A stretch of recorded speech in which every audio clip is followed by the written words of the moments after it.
What if the reason most people never see real change is not because the law fails, but because they hear it only on the surface and never let it descend into the depth where belief becomes being?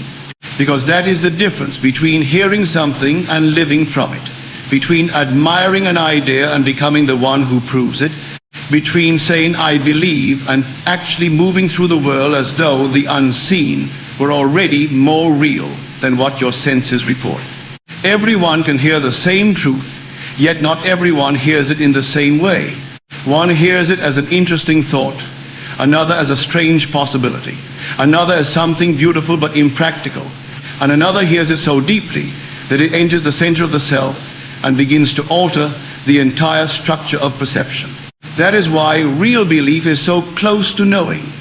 A man truly believes only what he actually lives by. His real faith is not what he repeats in public, not what he agrees with in theory, not what he says he respects, but what he inwardly obeys when life presses against him. So again, quietly, what do you really believe when no one is watching, when desire rises, when fear speaks, when delay appears, when fact seems stronger than imagination? Because that is the place where the whole drama is decided. If you believe only in appearances, then appearances will always rule you.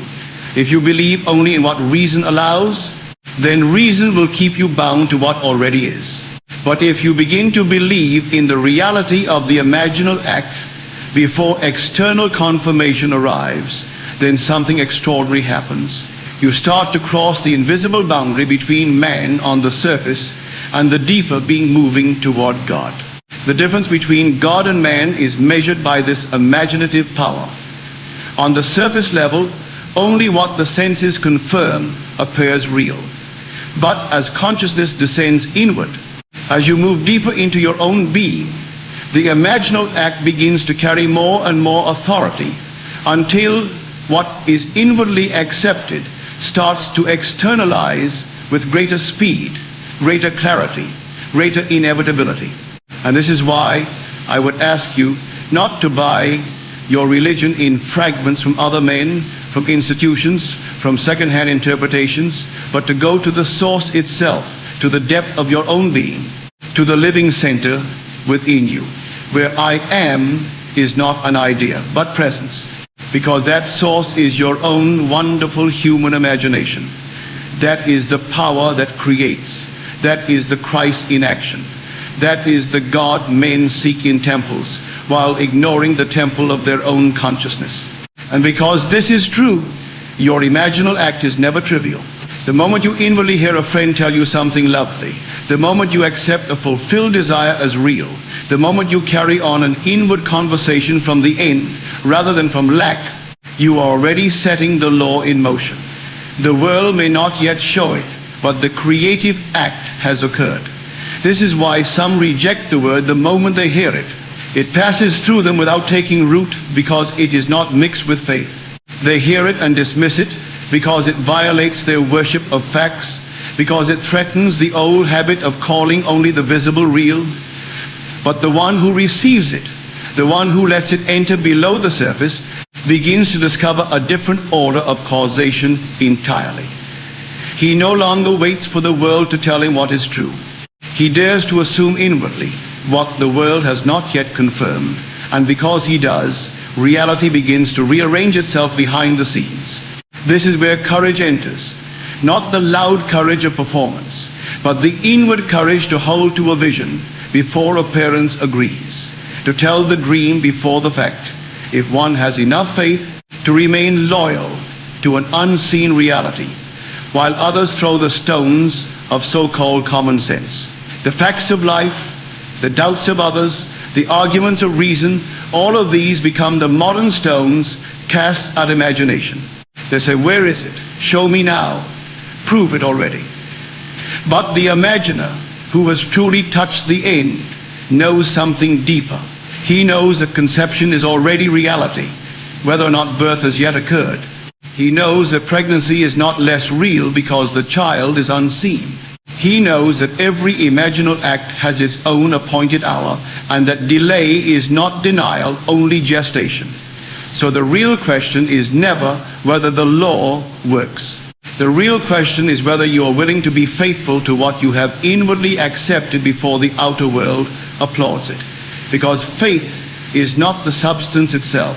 Faith is loyalty to the unseen reality. Faith is remaining inwardly true to what imagination has conceived. Faith is refusing to betray the end simply because the middle still looks unchanged. And that is why this series, this teaching, this invitation matters. Not because it gives you another inspiring thought, but because it asks you to become the operant power in your own life. Not to admire Christ, but to discover Christ as your own imagining. Not to hope vaguely, but to select a noble end and realize it. Not someday, not in a distant life, but now in this world, by applying the law deliberately. If you can do that, if you can really hear this below the surface and not merely on it, then the dream you now call impossible begins to lose its impossibility. You start to feel that the fulfilled desire is not fantasy but an unseen fact awaiting embodiment. You stop being merely a hearer and become an inward doer. And the moment that shift happens, the creative depth within you starts to respond. And once you begin to understand that the imaginal act is itself the creative event, something else becomes clear with almost startling force. And it is this: the world is not initiating anything. It is responding, echoing, reflecting, answering the mood, the tone, the emotional conviction of what has first been accepted within consciousness. This is why two people can hear the same truth and leave with entirely different results. One treats imagination as pleasant speculation and remains untouched. Another takes it inwardly, mixes it with faith, and watches it harden into fact. The difference is not in the words spoken to them. The difference is in the depth at which those words are received. So again, quietly, when you imagine, do you still secretly believe the outer world is primary? Or have you really begun to accept that it is only response? Because until that shift happens, imagination remains weak in your hands. You will still use it as a hopeful supplement to facts, rather than as the source from which facts come. But the moment you grasp that the world is echo, not cause, your whole way of using imagination changes. You stop asking whether the inner act is just in your head, because you begin to understand that what is in consciousness is the very thing out of which the so-called outer world is shaped. This is why a mother can simply assume a higher value for her son, and the whole machinery of the world can rearrange itself to produce that figure. She does not fight the agent, the producer, the business office, the contract, or the logic of professional caution. She simply accepts within herself a new fact, and that accepted fact begins to work behind the backs of all concerned. The surface minds involved may think they are deciding, negotiating, reacting, making practical choices, but in truth they are moving under the influence of a deeper arrangement, already accepted in imagination. And that is one of the most difficult truths for the surface mind to tolerate, because it means that the important people, the independent people, the decision makers, are also part of the great echo. They are not excluded from the law. They're included in it. They too are moving within the one field of response. This is why the realization can feel almost disturbing at first. To hear that all that you behold, though it appears without, is within, may sound beautiful in passing, but once it begins to seep in, once it begins to take hold, once it begins to imply that the producer, the executive, the agent, the cat, the child, the machine, the opportunity, the whole arrangement of life is in some mysterious sense responding to consciousness, then the old worldview starts to crack. And that crack is frightening because it means responsibility. It means the dream cannot be blamed entirely on others. It means that one's own inner arrangement is not private but causal. It means one must begin remaking the self if one would remake the world. Yet even this can be approached wisely. You do not need to leap immediately into huge claims about everything. You can begin with little things, a tone of voice, a single response, a cat clawing the wrong object, a producer's praise rising from good to great to terrific to absolutely sensational. These may seem small, but they are not small if they prove the principle. Once you discover that the world answers not only the content, but the emotional intensity of your imaginal act, then you begin to understand something far deeper than positive thinking. You begin to understand identification. The actor who gets beyond the footlights is not merely reciting lines. He has entered the mood. He has become the character. In the same way, the imaginer who truly creates does not merely say a word inwardly. He enters the emotional atmosphere in which that word would naturally be spoken. Terrific, spoken weakly, is one state. Terrific, bursting with conviction, is another. The world echoes not merely vocabulary but mood. That is why the emotional quality of the act matters. It is not enough to think a phrase mechanically. One must catch the life of it, the tone of it, the inner climate in which it belongs. This is why hearing can be so powerful. A voice carries far more than words. It carries assumption. It carries relationship. It carries atmosphere. And if you can inwardly hear another speak from the fulfilled desire with the exact feeling that belongs to it, you have done something creative. You have supplied the script and the emotional direction. Then the world, being response, begins to play its part. So the question sharpens now. What emotional tone are you actually giving your imaginal acts? Are you hearing fulfillment through the atmosphere of doubt, of strain, of I hope so, of maybe, of wouldn't it be nice? Or are you hearing it with the inward authority of a fact already accepted? Because the latter is what moves the world. The former only decorates longing. This is why one can no longer be casual about inner conversation once this principle is understood. The inward scene is not rehearsal for life. It is life at its causal level. The producer praising, the child touching the machine, the mother assuming the higher value, the friend traveling to Egypt years later through a path she could never have engineered. These are not disconnected anecdotes. They are disclosures of a law. They reveal that the imaginal act, once accepted, sets in motion a chain of events that appears natural when it surfaces, but is rooted in a deeper causation. And because that is true, you are invited to become more exact, more deliberate, more inwardly faithful, not tense, not superstitious, not noisy, but exact, to hear clearly, to feel truly, to remain loyal, to stop throwing away your dream because facts mock it, to stop assuming that delay disproves conception, to stop asking the world for permission to believe what has already been accepted within. This is what it means to become the operant power. Not to admire the law, but to apply it. Not to say it is wonderful, but to test it. And once tested, once proved in even the smallest way, it changes everything, because then you are no longer leaning on theory. You are leaning on experience.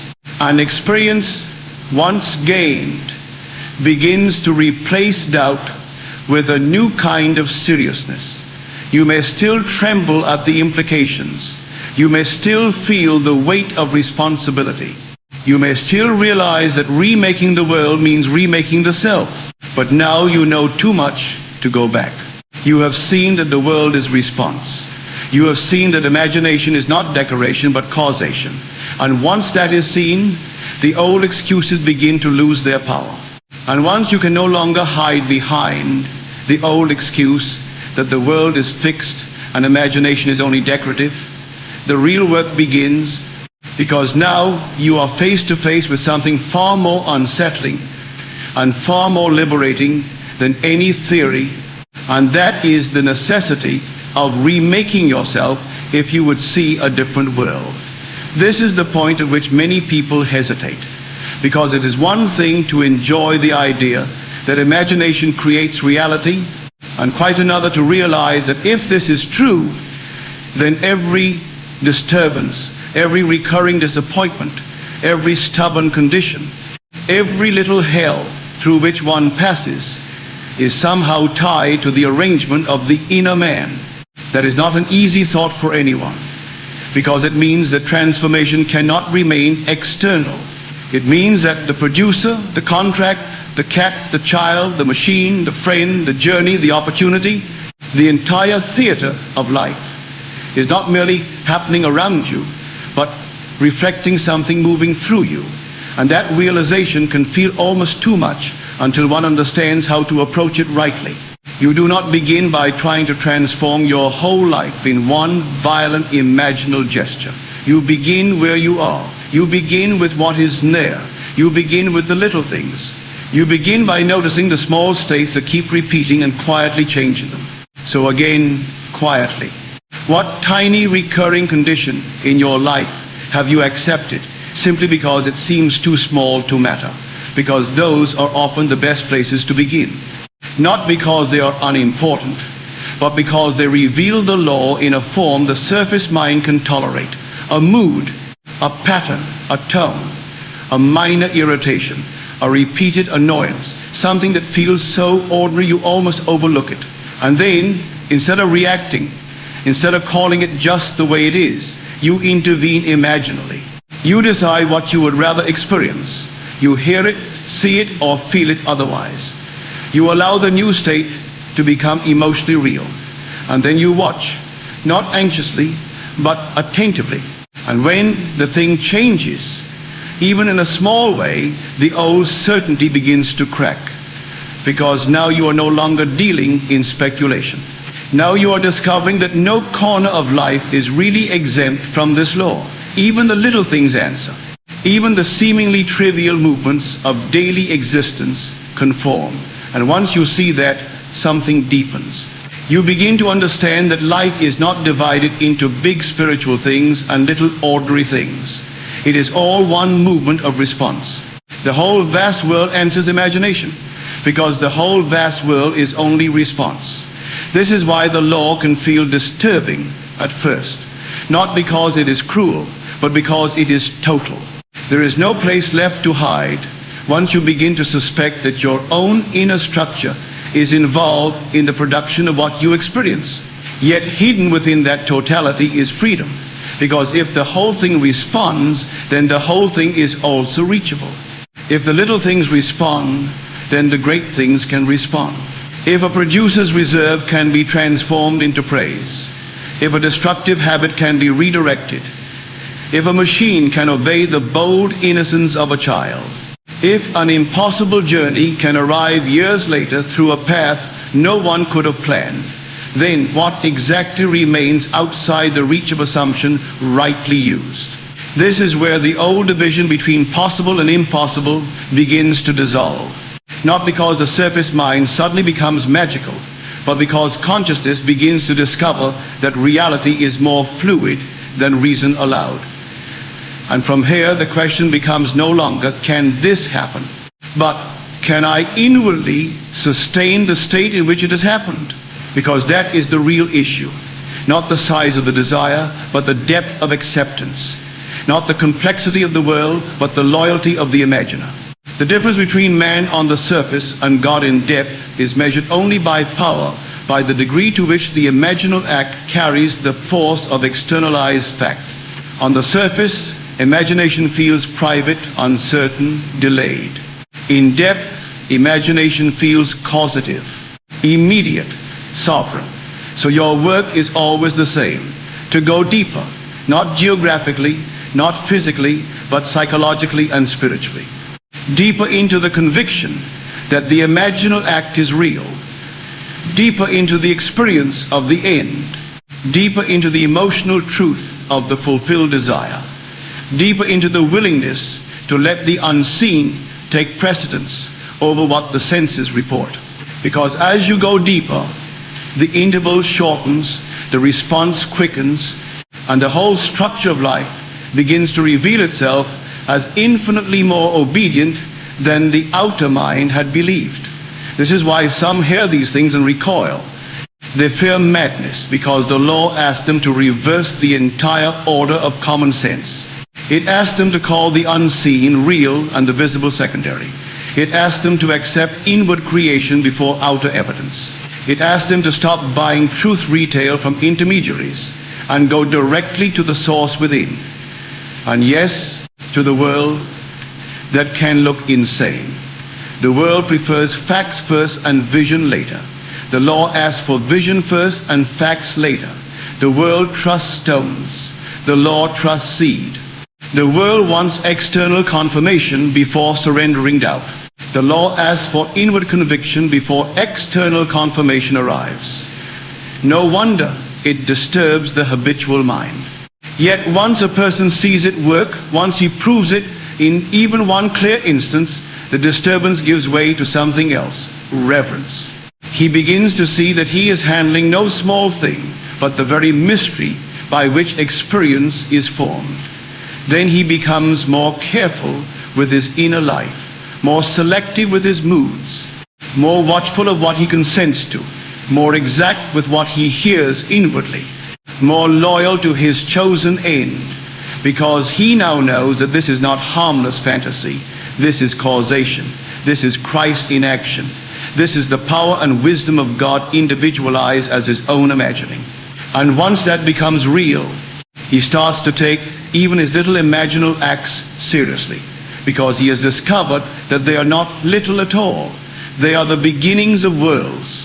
And when you begin to take even the little imaginal acts seriously, because you've seen that they are not harmless thoughts, but beginnings of worlds, another layer of the mystery opens before you. And it is this: the imaginal act must not only be performed, it must be received, accepted, mixed with faith, because without that inward acceptance, it passes through you, like seeds scattered on stone, heard perhaps, admired perhaps, discussed perhaps, but never planted deeply enough to become life. This is why two people can perform what appears to be the same act, and yet one sees fruit while the other sees nothing. It is not the outer form of the technique that matters most, but the depth of inward reception. One imagines and secretly says, this is only imagination. Another imagines and says inwardly, this is now a fact in consciousness. And between those two attitudes lies the distance between delay and power, between surface man and the deeper being moving toward the core, where imagination externalizes itself more swiftly. So again, quietly, when you finish an imaginal act, do you treat it as something you merely did, or as something that is now real? Because that question reveals everything. If you finish the act and then immediately check appearances to see whether it worked, you have betrayed the act, because you have confessed that the senses still hold the greater authority.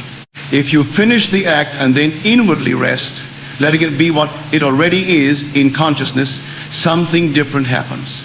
The act begins to descend. It begins to root. It begins to organize the unseen. And this is why loyalty matters more than force. Faith is not emotional strain. Faith is inward fidelity to the reality you have accepted. It is the refusal to call the imaginal act unreal, simply because it has not yet worn the garments of fact. The world will tempt you away from that loyalty every hour if you let it. It will throw the facts of life at you like stones. It will say, where is it? Show it to me now. If it were true, surely it would already be visible. And if you do not understand the law, you will surrender there, because the senses always seem persuasive when one has not yet learned the difference between conception and birth. But conception is real the moment it occurs, even though the outer world cannot yet point to the form. Pregnancy is real before the child is seen. The root is real before the branch appears. The imaginal act is real before circumstance declares it. And this is what the surface mind resists, because it has been trained to believe only in what can be touched, counted, and publicly confirmed. Yet the whole mystery of creation begins before that. It begins in meaning, in assumption, in inner hearing, in imaginal consent. That is why one must buy religion wholesale from the source rather than retail from second-hand voices. No intermediary can do this for you. No priest, teacher, institution, symbol, or icon can imagine on your behalf at the level where experience is born. Others may point, encourage, clarify, disturb, awaken, but the act itself must happen in you. The I am within you is the source. The imaginal power within you is the maker. And until you turn there directly, you will keep looking outward for an authority that can never replace your own inward acceptance. This is also why courage becomes necessary. Not noisy courage, but the inward bravery to tell yourself the truth before the world agrees. Perhaps even to tell another before the event, if your faith is strong enough, and then remain unmoved by their doubt. Because doubt from the outside only has the power you inwardly assign to it. Their facts are only facts relative to the state they are seeing. But your imaginal act belongs to another depth, another order of causation, and if you remain faithful to that order, the outer fact must eventually conform. This is what disturbs so many when they first glimpse the law, because they begin to sense the enormous implication. If the imaginal act is really creative, then I am not as powerless as I pretended to be, and I am not as innocent of my experience as I wanted to believe. That is frightening at first. It feels like too much responsibility. Yet hidden inside that fear is tremendous relief, because if responsibility is inward, then change is also inward. And if change is inward, then no visible arrangement has the final word. This is why you must learn not only to imagine, but to receive what you imagine as actual. To let the inward hearing equal outward hearing. To let the inward seeing equal outward confirmation. To stop saying, I imagined it, but it didn't really happen. And begin to understand that the moment imagination is accepted, it did happen at the level where all things begin. The rest is interval. The rest is ripening. The rest is the bridge of incidents not yet visible to the senses. And once that is understood, you stop cheapening the act by asking whether it counts before it becomes visible. It counted the moment it was truly conceived. It counts now. It counted when you heard the friend speak inwardly, when you felt the fulfilled desire, when you caught the tone, the mood, the certainty, and accepted it. So the question sharpens now. Can you be loyal to an unseen fact long enough for it to become seen? Because that is the crossing. That is the movement from merely hearing the truth to embodying it. That is where imagination becomes faith in action, and faith becomes experience. And once that experience arrives, you no longer argue about the law. You know it, not because someone persuaded you, but because you remain inwardly faithful long enough for the invisible to harden into form. And once you begin to understand that the imaginal act is a fact, the moment it is accepted in consciousness, another truth becomes unavoidable. And it is one that changes your whole attitude toward time, delay, and so-called failure. Because now you begin to see that every imaginal seed has its own appointed hour, its own interval between conception and birth. And that interval is not evidence against the act, but part of its fulfillment. This is where so many people turn back unnecessarily, because they imagine once, perhaps even feel it deeply, and then begin to measure the act by the calendar of the senses. They say if it were real, it would have happened by now. And in making that judgment, they unknowingly return to the old state, the state that still grants authority to appearances over imagination. But the law has never asked you to trust the clock of the senses. It asks you to trust the seed once planted. So again, quietly, do you believe the act failed because it is unseen? Or do you understand that the unseen may simply be ripening? Because that distinction will determine whether you continue in faith or fall back into doubt. Every birth in this world has its interval. A child does not come in the time of a chicken, nor a horse in the time of a human being. Each seed has its own nature, its own rhythm, its own period of hidden growth before visible emergence. And the same is true imaginally. One desire may bloom almost at once, while another seems to move through an unseen gestation that the surface mind cannot understand. But the interval says nothing against the reality of conception. It only reveals that manifestation follows law, not impatience. This is why you must stop demanding instant external proof as the condition of inward loyalty. The surface mind is always in a hurry because it lives by visible sequence, but imagination works from a deeper order. It begins in the invisible, organizes the bridge, gathers the incidents, adjusts the people, tones the moods, arranges the circumstances, and then, when the appointed pattern is ready, the thing appears so naturally that the world calls it ordinary. But it was never ordinary at its source. It was first conceived in consciousness. This is why the wise imaginer does not keep uprooting his own seed. He does not keep asking when with every passing day. He does not return to the old state because the new one has not yet become public. He understands that the imaginal act, once accepted, is already in motion. This is not passivity. This is intelligent faith. It is the refusal to misinterpret the invisible interval as absence. It is the refusal to call gestation failure. It is the refusal to let time bully you back into your former assumptions. And that matters greatly, because the moment you emotionally accept delay as denial, you begin nourishing the wrong state again. You move from fulfilled desire back into waiting, from possession back into hoping, from faith back into questioning. And then the old rhythm resumes. So the question sharpens. Are you loyal to the imaginal act itself, or only to the quick appearance of results?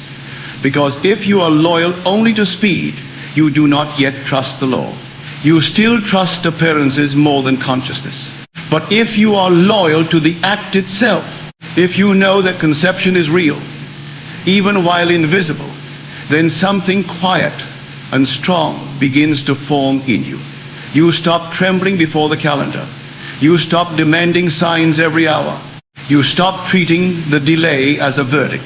Instead, you remain in the end. You carry on your inner conversations from the premise of fulfillment.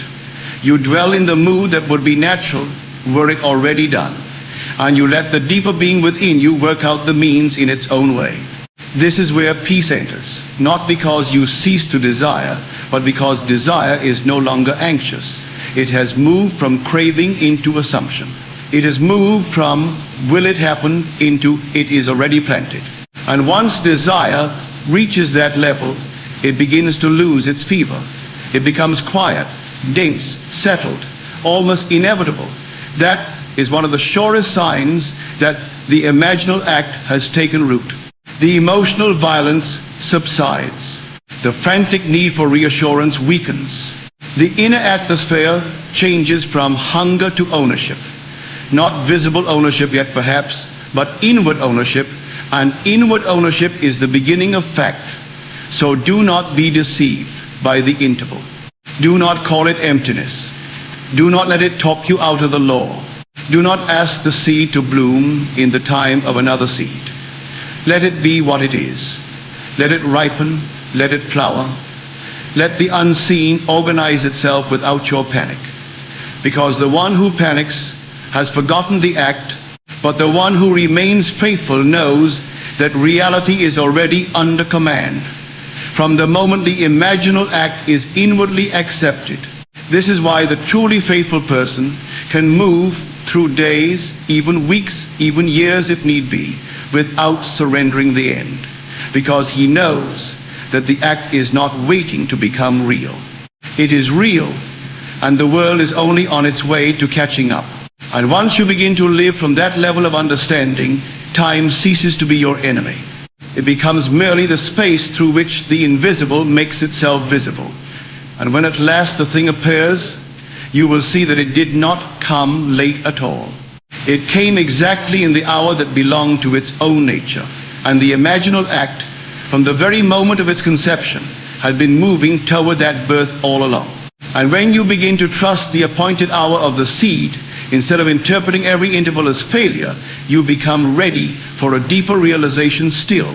And this realization changes not only how you imagine, but how you understand the whole structure of the world itself, because you start to see that what you call reality is not initiating anything, it is responding. And response is the nature of the shadow to the substance that cast it. This is why the world can seem so strangely exact once you begin to prove the law. It does not merely bring you something vaguely similar to what you imagined. It echoes the very tone, the very mood, the very emotional quality with which the imaginal act was performed. Not just the words, but the atmosphere behind the words. Not just the desire, but the feeling tone of its fulfillment.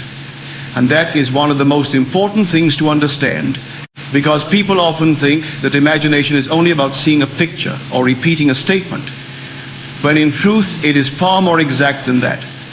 The world answers the whole imaginal event. It responds to the intensity, the conviction, the naturalness, the inward sound, the emotional charge. So again, quietly, what kind of response are you inwardly scripting for life to return to you? Because every imaginal act is like giving the world a line to speak, and the world, being echo, will speak it back in a form that matches not only the content but the spirit in which it was first conceived. This is why a word spoken inwardly with force returns with force. This is why a mood deeply caught comes back embodied. This is why lukewarm imagining produces lukewarm results, or no clear result at all, while a deeply felt inward scene begins to press itself outward with surprising fidelity. It is not that life is imitating your fantasy. It is that life is answering your assumption. An assumption is always richer than the surface mind realizes. It includes tone. It includes relationship. It includes identity. It includes emotional atmosphere. That is why hearing can be so powerful. A voice inwardly heard from the end of the matter does not merely carry language, it carries reality. If you inwardly hear another say, "It's wonderful, it's done, you look amazing, I'm so happy for you," it's absolutely sensational, and you hear it with the emotional force that belongs to fulfillment, then you have done far more than wish. You have planted a specific atmosphere in consciousness, and the world, being response, begins to reorganize around that atmosphere. This is also why the deeper one goes, the less one is impressed merely by outer size, and the more one is impressed by inward fidelity. A small imaginal act performed with depth can have astonishing consequence, while a big desire entertained superficially can remain inert. The law is not impressed by scale the way the surface mind is. It is impressed only by acceptance. It answers the depth of persuasion. And because that is true, you are invited to become more exact, not more strained, but more exact, to catch the right mood, to hear the fulfilled voice, to enter the end so naturally that the emotion of it is no longer forced but inevitable. This is why the actor is such a useful image. The great actor does not merely recite lines. He enters the character until the words become alive, until the mood generates the gesture, until the tone arises naturally from assumed being. In the same way, the true imaginer enters the state until the words of fulfillment are no longer artificial. They become the natural utterance of one who already is. And once they become natural, the world begins to echo them without your having to push. This is the great relief hidden in understanding response. You do not need to force people, bend circumstances, or manipulate channels. You need only supply the inward script and allow life to answer. Not blindly, not passively, but faithfully.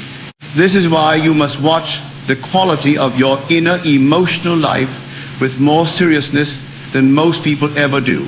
If you inwardly rehearse insult, life echoes insult. If you inwardly anticipate rejection, life echoes rejection. If you inwardly dramatize fear, life echoes fear. But if you inwardly accept praise, relief, reconciliation, fulfillment, dignity, and joy as already true, then life begins to echo those states back. It may not always echo them at once. It may pass through the interval of gestation, but because response is built into the nature of the world, the echo must come. This is what makes imagination such a tremendous responsibility. You are never really just thinking. You are always, in some measure, scripting response. And the more you prove this, the more careful and more free you become. Careful, because you know your inward acts matter. Free, because you know the world is not a closed system outside your reach. It is responsive. It is pliable. It is obedient to accepted assumption.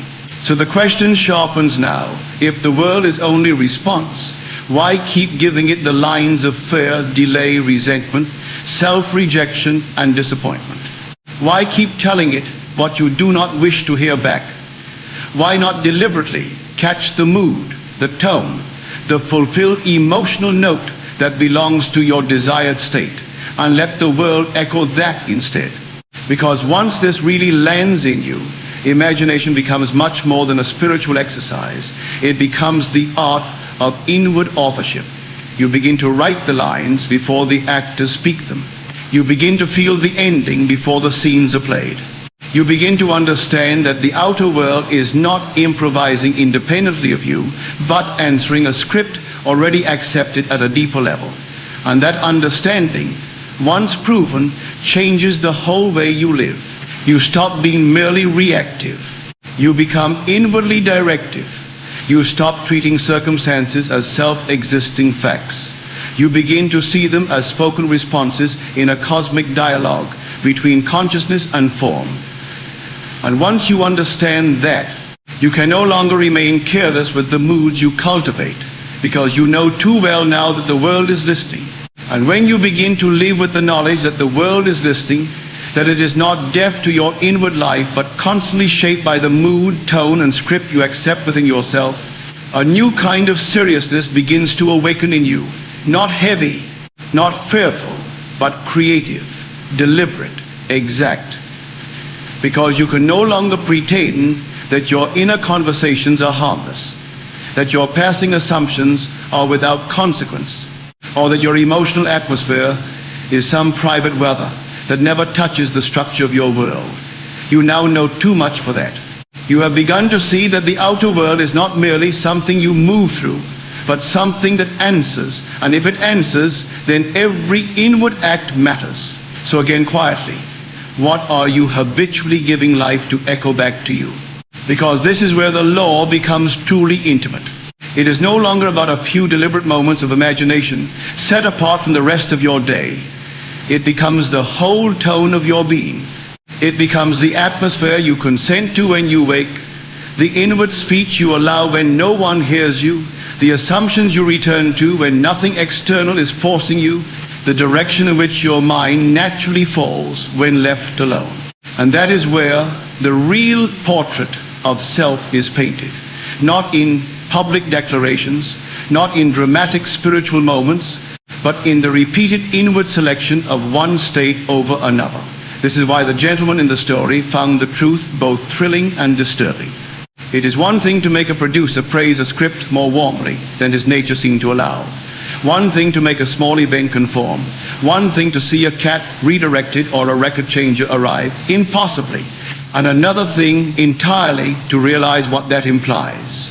If the world is only echo, then I must remake myself if I would see a remade world.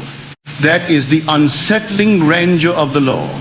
It does not leave the self untouched. It asks for inward transformation, because outward rearrangement is only the shadow of inward change.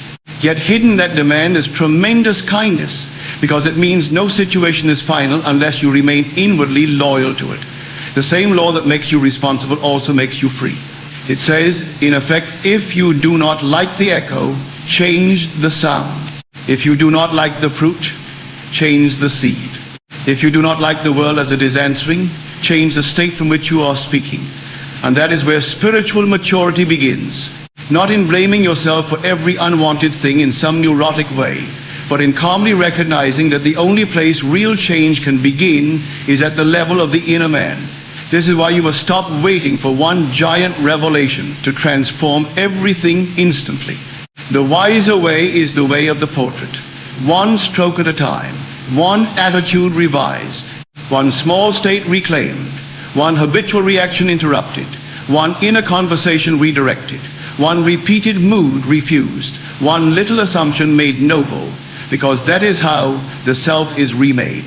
Not all at once in some violent act of inner force, but steadily, deliberately, with the patience of an artist who knows that every stroke contributes to the final likeness.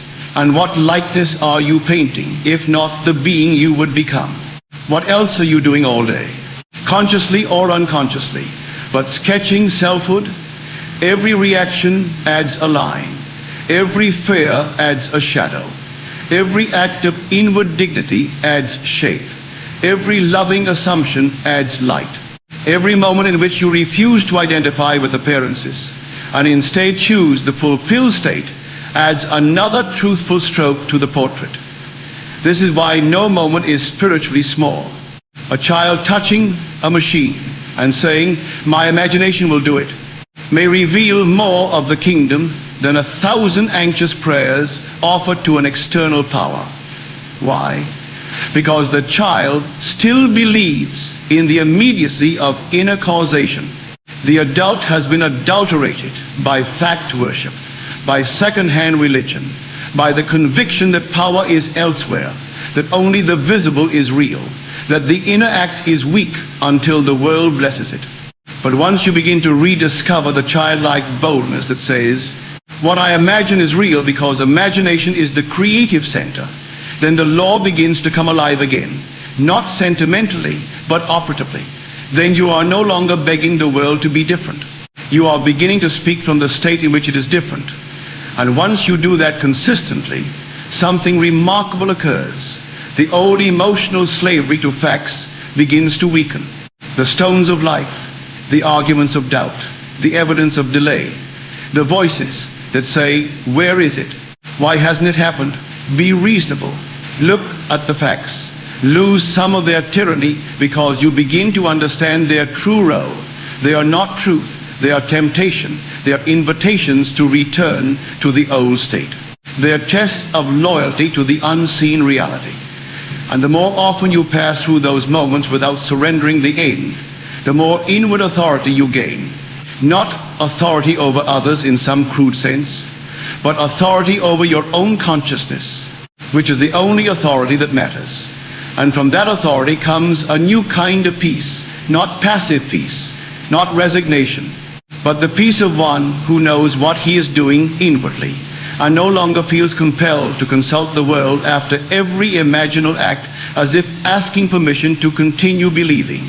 This is the peace of fidelity, the peace of one who has made a pledge to the unseen and means to keep it, the peace of one who no longer lives by retail religion, by borrowed beliefs, by external icons, by second-hand assurances, but has begun to go directly to the source and buy truth wholesale from his own I am. That is where strength is born. That is where seriousness becomes joy rather than burden. That is where the law moves from fascination into embodiment. And once you begin to embody it, even imperfectly, even gradually, you discover that life itself becomes a proving ground, not of your weakness, but of the indwelling power. Each circumstance becomes an opportunity to ask, what am I accepting as true here? What script am I giving the world to echo? What portrait am I painting of myself? What state am I feeding with my loyalty? And every time you answer those questions consciously, lovingly, and with inward courage, you move another step away from accidental living and another step toward the life of the awakened imaginer, the one who no longer waits for the world to tell him what is possible, because he has begun to discover that possibility begins in him. And when possibility no longer begins in the world but in you, when you stop consulting appearances as though they were the author and begin recognizing them as response, when you finally understand that your own wonderful human imagination is the operant power and not a decorative side faculty, something immense begins to settle into place. And what settles is not merely hope for better circumstances, but a new relationship to reality itself. You no longer stand outside life asking whether it will be kind. You no longer kneel before facts asking if they can be changed. You no longer tremble before delay as though delay were denial. You begin to live from an altogether different center, one in which the inner act is primary, the outer world secondary, and faith is no longer vague belief, but loyalty to unseen reality, until unseen reality clothes itself in fact. So again, quietly, what would your life feel like if you truly accepted that the imaginal act, once mixed with faith, is already a completed creative event? Because that is the final crossing. Not merely hearing the law, admiring it, discussing it, testing it once or twice, but allowing it to reorganize the whole basis upon which you live. And that reorganization is radical, though it often appears gentle from the outside. It means you stop treating prayer as begging and begin understanding it as assumption. It means you stop looking for God in distance and begin knowing Him as your own I am. It means you stop dividing sacred and ordinary so sharply, because now the smallest imaginal act can reveal the same principle as the grandest mystical experience. A script praised differently, a cat redirected, a child calling forth a picture, a journey delayed for years and then suddenly made possible, a higher price assumed, and then mirrored through a whole chain of people who believe themselves to be making independent decisions. All of these become facets of one secret, the greatest of all mysteries, that imagining creates reality. And once that secret begins to live in you, truly live in you, the world of facts no longer holds the same tyrannical authority it once did. Facts do not disappear, but they lose their status as final causes. You begin to read them differently. They are no longer verdicts, they are echoes. They are no longer the source, they are the report of former states. They are no longer a prison, they are an invitation to select differently. That is why the awakened imaginer can move through this world with a seriousness that is free from fear. He knows he must be faithful to what he has inwardly accepted. He knows the world will throw facts at him like stones. He knows doubt will quote reason, delay, precedent, and probability. He knows that on the surface these things can look overwhelming, but he also knows something deeper, that all those facts belong to the visible shadow and not to the invisible source. And because he knows that, he no longer lets the shadow dictate the substance. He keeps the pledge. He remains loyal to the imaginal act. He holds to the unseen reality until it hardens into fact. And that is why faith is the true dividing line between hearing and profit. Many hear, few receive. Many admire. Few mix what they hear with faith. Many talk of imagination. Few inwardly obey it. Many want proof before trust. Few dare to trust first and let proof follow. Yet those few become the real makers of life, not in some worldly boastful sense, but at the level where creation actually begins. They do not necessarily look extraordinary from the outside. They still walk among others, answer phones, write scripts, visit stores, deal with interruptions, meet delays, encounter contradictions. But inwardly, they have shifted kingdoms. They have moved from retail religion to wholesale knowing. They have gone to the source. They no longer depend on external icons, second-hand authority, borrowed excitement, or institutional permission. They have found the living Christ as their own imagining, and therefore the whole world becomes a field for testing and proving the law. This is why the journey eventually becomes experimental in the noblest sense. One does not merely wish, one tests. One does not merely complain, one revises. One does not merely admire the power, one uses it. One does not merely say God can. One discovers I am as the very center from which imagining moves into being, and from there the whole of life changes. Desires are no longer empty cravings, they become selected ends. Delay is no longer despair, it becomes gestation. Contradiction is no longer defeat. It becomes a test of loyalty. Prayer is no longer petition. It becomes inward occupancy. Faith is no longer theological agreement. It becomes fidelity to unseen fact. God is no longer external. He becomes intimate, immediate, personal, the very reality of consciousness itself. And once you really begin to live from that, even partially, something in you starts to awaken beyond the smaller successes, beyond the fulfilled wishes, beyond the practical applications. Though all of these remain precious, you begin to sense the larger movement behind them all, the strange, glorious truth that through every imaginal act, every conquered doubt, every state selected, every assumption sustained, every delay endured faithfully, something more than circumstances is at work. The very being of God in man is being educated into self-recognition. The dreamer is beginning to know the dream from within. The source is beginning to awaken to itself in the one who says, I am. That is why the law is not merely useful, it is holy. It is not merely productive, it is revelatory. It shows you not only how life changes, but who is changing it. It exposes the secret identity of the imaginer. It reveals Christ as power and wisdom in action. It reveals that the final homeward stretch is not toward an external Savior, but toward the full unveiling of the one who has been imagining all along. So the final question is not, can this work for me? But am I willing to live as though this is already the truth of my being? Because once that willingness becomes real, the series is already productive in the deepest possible way. You no longer wait passively for May, or for next year, or for some future sign. You begin tonight, you select a noble goal. You hear the fulfilled conversation. You feel the reality of the state. You remain loyal to the unseen fact.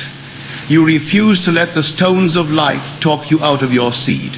You let the world echo what you have inwardly accepted. And in doing so, desire by desire, proof by proof, state by state, you discover for yourself what no one can truly give you secondhand, that your imagination is God in action, that faith is loyalty to unseen reality, and that every imaginal act, when truly accepted, must in its own appointed hour become a fact.